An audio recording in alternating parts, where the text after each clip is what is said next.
Hello everyone, তো আজ আমার দিদির গোদ ভেড়ায়, তার জন্য আমি রেডি হয়ে গেছি। আমাকে কেমন লাগছে অবশ্যই জানাবে।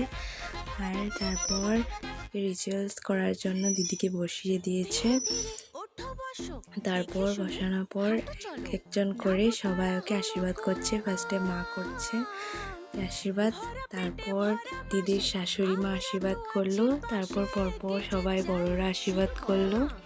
তারপর ওরা দুজন দিদি আর জিজু মিলে কেক কাট করলো। Mom to be and dad to be cake cut করে নিল। তারপর দিদিকে খেতে দেওয়া হলো।